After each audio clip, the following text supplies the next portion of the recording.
On to the next question. I will start with you, Omawali Africa. Is the Western model of development and capitalism the best way forward for Black men? By Western model of development, I'm assuming that you mean imperialism, because that's all development has ever been. It's been the encroaching on the lands of other people to take their resources and develop them and make them uh, a good space for capitalism, right, and American companies to exist, right? So then the answer is no, right? Because under that same particular system, as I've already stated, Black men as a collective are obsolete. This is why you have folks like Dr. Curry, folks like Dr. Tiasan Johnson that are doing excellent work in the discipline of Black male studies to bring to bear on the consciousness of the academy the ways in which racism is really what they refer to as racialized misandric aggression, meaning that racism, right, this capitalistic system is largely targeted towards Black men, as in how do you destroy Black men? How do you imprison Black men? How do you rape them of their labor and rape them of their resources, right? So if you're saying that this same system that's put in place to maintain Black men in a space of subjugation is a system that Black men as a collective can benefit under, I would just say look around. Like the facts are what they are. Yeah, we can point to individuals. We can point to Michael Jordan. We can point to Obama. I mean, you can point to Brother Obsidian. Yeah, there's lots of individuals who are doing good. But as a collective, Black men, I mean, like in my city, we're suffering from a silent epidemic. Obesity. We talk about the gun violence. We're not talking about the obesity, hypertension, diabetes, high blood pressure. These things are taking Black men out. If you look at the face of homelessness all across this nation, it's largely Black and male. So I would be interested to hear how someone could argue that a system of complete exploitation that makes Black men into a superfluous population is something that can be beneficial to Black men. Well, what I would say is, and this ties into the previous segment about tokenism, the idea that I'm citing individuals and not collectives. Well, that's the problem right there. The United States isn't about collectives. The United States is about individuals. The Western tradition is about the individual and is informed, again, by Athens and Jerusalem. And by the way, both ancient Greece, but definitely Rome, was where, you know, Christianity would be born under the Roman Empire, was a polyglot society. It was a multiracial, multicultural society. You had everybody who was somebody in the Roman Empire. And so the idea that it was just white top to bottom, that's not true. Number two, and I was really heartened when I saw the film Gladiator, where we see Jaimin Huntsau in the movie being the friend of the lead character played by Russell Crowe, Maximus. You know, that's true. There were Africans in that were part of the Roman Empire, as citizens and so forth. That's number one. Number two, the idea of tokenism. The idea, and Omawali mentions Black men right here in Philadelphia. I bristle at the idea that my father was a token, that my grandfather was a token, that my great uncles were tokens, that my elder brother, who's also deceased, was a token. All these Black men and many more in my family, and those who were not, but are good friends of mine, they were all successful businessmen. Now, were they uber wealthy? No. But they were able to strike out and mark their own path in this world. And by the way, something else on Omawali, because I grew up here in Philly just like you. You know, I didn't grow up in the white world. I grew up in a Black world where white people were bit players. The mayor, the chief of police, the fire chief, the managing director, the superintendent of schools, my principal, the councilmen and women, all of them Black. My congressman, all of them Black. I've had nothing but a Black congressman in one form or another all of my life. Black people were the stars of the show, for better or for worse. I'm talking about W. Wilson Good, who dropped the bomb on Move. You remember that? I mean, you know, he was Black, but I can't blame that on white folks. Frank Rizzo didn't do that. Good did that. So my point is that right here in Philadelphia, in my lifetime, white folks weren't the one that were pulling the strings. It was black people, Shaka Fatah, Bill Gray, John Street, Michael Nutter.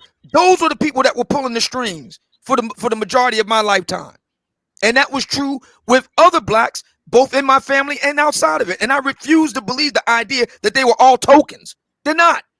The late great Lucian E. Blackwell, he wasn't a token. He's not no token. These are all black people who did the same thing that anybody else does in this society. You develop your talents and gifts, you work hard, and you do them to the best of your ability. Are there going to be challenges and setbacks? No doubt. Are you going to have some knuckleheads, call you a so-and-so or whatever? Fine. But that didn't stop them. It didn't stop me. And it won't stop anybody else that's listening right now. As for the idea that brothers are falling dead here in Philadelphia due to obesity, my brother, ain't nothing stopping you from putting down them cheesesteaks. I know I used to eat them. I used to eat them right there on Max's down there in Broad area. You know what I'm talking about, Omar Wally. I used to eat those big old greasy cheesesteaks. I had to put it down, put down the other junk food, put down that crap. Stop smoking, stop drinking, get out there and walk, get out there and ride a bike, get out there and rollerblade. You can do it. Ain't nothing stopping no black man from doing that. Right here. That's all something that brought on black men themselves. If they dying from obesity and all the rest of it. First of all, there is no excuse for a man to be that out of shape. I saw that individual from the Dads on Duty. Oh my God, that's disgusting. How does a black man allow himself to get that disgustingly obese? That is no excuse for something like that. A man should be ashamed of himself looking like that.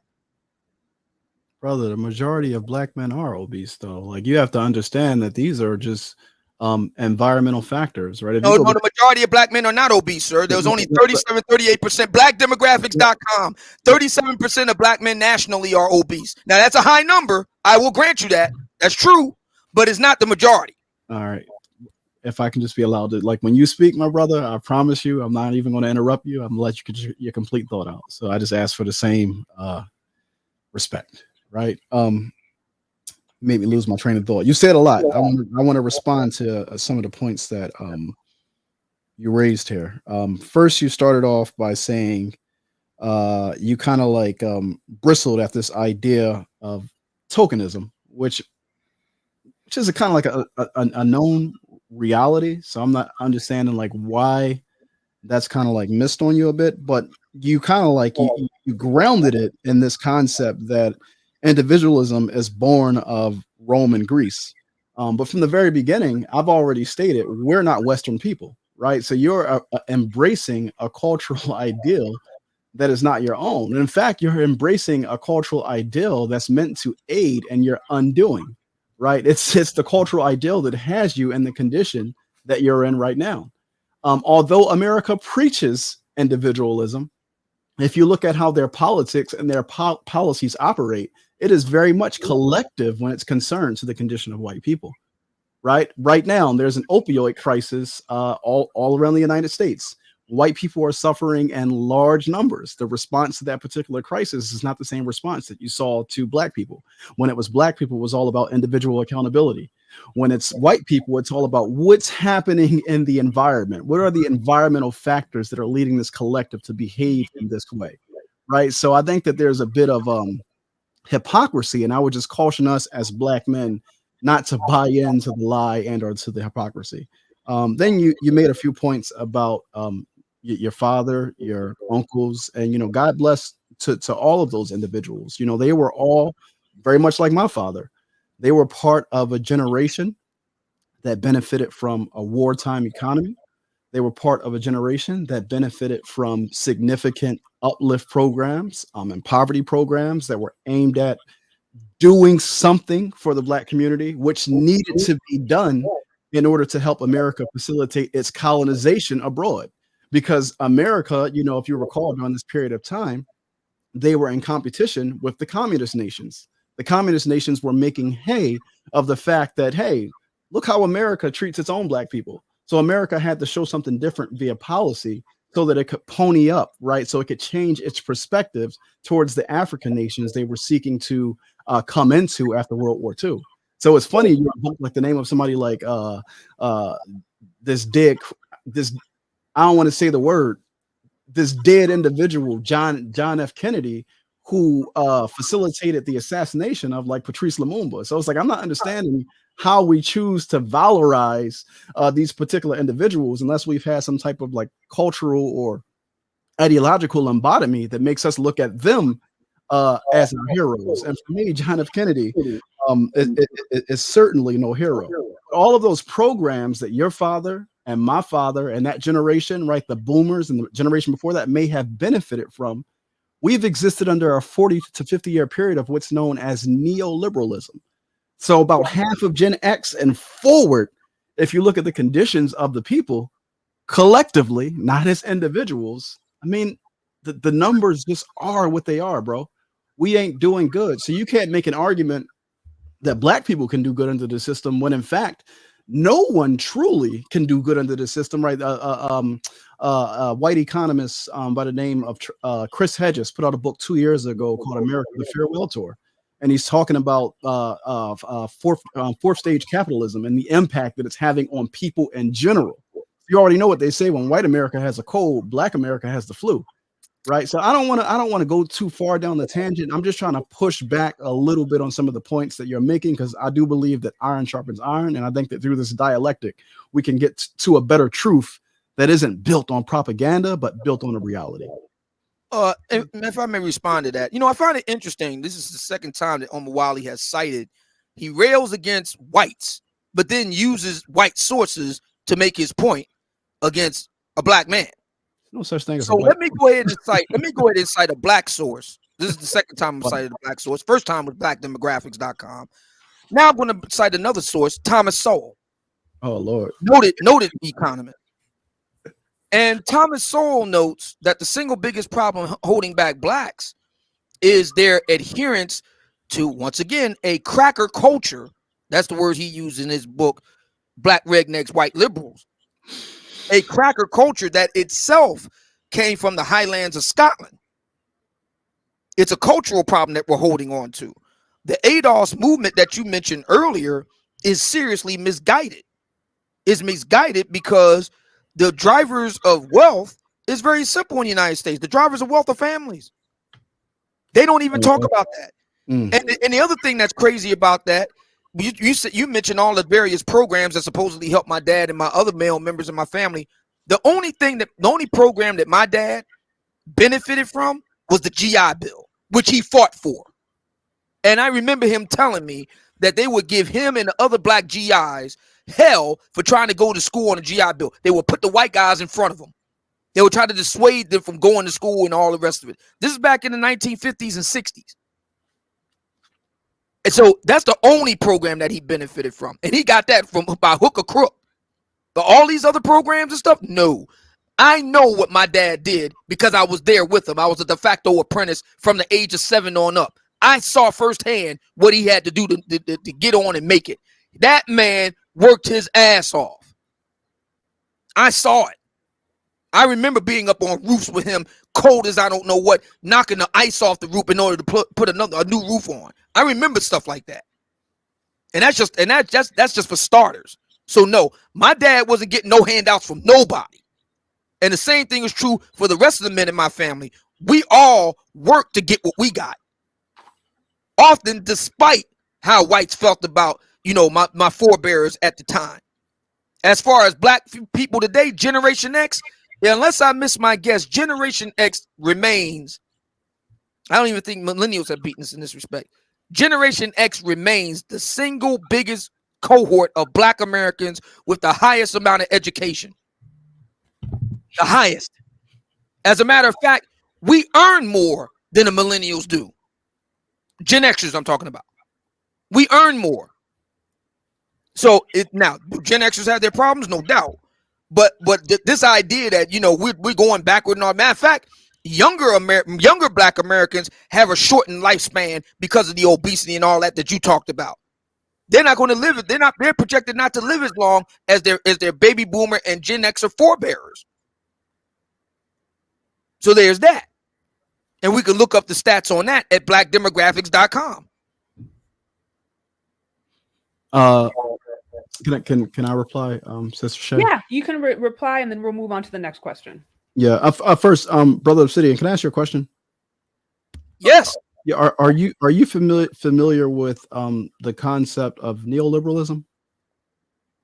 Yes. Okay. Are you familiar with this document known as the Powell Memo? Not familiar with that. No. Okay.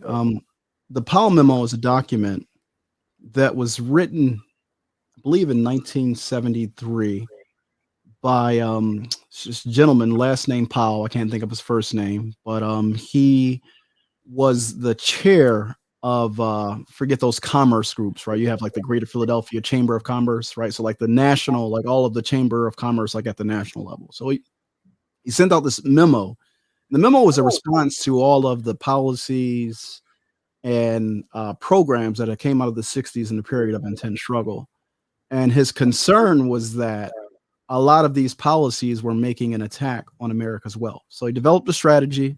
A big part of that strategy is anchored in this ideology known as neoliberalism, which is why I pointed it out to you. But the reason why I bring that up is because the guy who you mentioned, Thomas Sowell, I mean, he is the perfect example of a neoliberal creation. I did an entire series called The Souls of Black Folk, playlist on my page. You can go check it out. It's The Souls of Black Folk, talking about the creation and manufacturing of these group of thinkers that you're referring to, right? So Sowell, along with Clarence Thomas and some other Black thinkers in Black society, were summoned to the White House by Ed Mead in 1980. That was someone who worked for the Reagan administration. And if you check out the Powell memo, it said that we need to cultivate thinkers, right? We need to cultivate PhDs to go on campus and take these neoliberal ideas and push them, right? So much of what Sowell puts out is propaganda, but if you don't understand what he's putting out in its context, I guess it can sound good. But I found it funny that you mentioned him. But then you mentioned, your father again. Your father, very much like my father. The two things that I said was that generation were the beneficiaries of a war economy, and I said of programs that came out of the period of struggle. The GI Bill means he's a beneficial of the war economy. Much of the labor that they were getting at that time was because they were beneficiaries of the war economy. In fact, if you look at the March on Washington in '63, what was the call? It was a march on Washington for jobs and housing. Black men were marching with signs that said, "I am a man." Now, actually, that was not 1963. That would have been 1968 in Memphis. Let me keep cooking here, bro. let me just keep cooking. All right. The reason why they were marching with signs that say that I am a man is because they were arguing that I cannot be a man without employment. How can I take care of my family without the employment or the ability to earn a living in this nation in order to do so? Right. So if we're focusing on this question, bro, when they ask the question, when you make the statement that families are the drivers of wealth, it's like, are you crazy? American wealth is built on slavery. It's built on exploitation. It's built on the theft of one group of people's land, and it's built on the enslavement of another group of people. And that wealth is maintained by looking for peoples in the so-called global South to continue to exploit and steal their resources. That's the reason why we have to have the military that we have, so that our corporations can have access to the resources of the global South, of which I would consider Black Americans to be a part of that. You know, if you want to look at the world as like a plantation model, you can either consider yourself to be a house Negro in America, or you can be a field Negro in America, because America is really nothing but an instrument of global commerce or global capitalism, right? So, I mean, that's another topic for another time, but I'm just saying some of the things that you're putting out, again, they don't hold up to the history or to the facts. Well, let's look at the fact that we can look at just a few months ago. Where was all this imperialism in Kabul? Exactly what did the United States, what loot and treasure did they take out of Afghanistan? Exactly. As we left out of Dodge with our tail between our legs and left a whole bunch of guns for the Taliban coming in. Exactly what did we get out of it? Bro, how long was the United States in? Because you're taking it on a tangent, but just to answer your question, how long was the United States in Afghanistan and in Iraq? 20 years. 20 years. And how many private industries now have a direct benefit and tie to the oil in those lands now because of that period of time? Very few.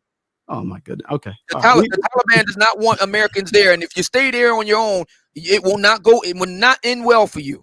I don't want to get into geopolitics and whether or not the Taliban is a U.S. created entity or not, but like I don't want to delve too deep down into We the can words. move on to the next question.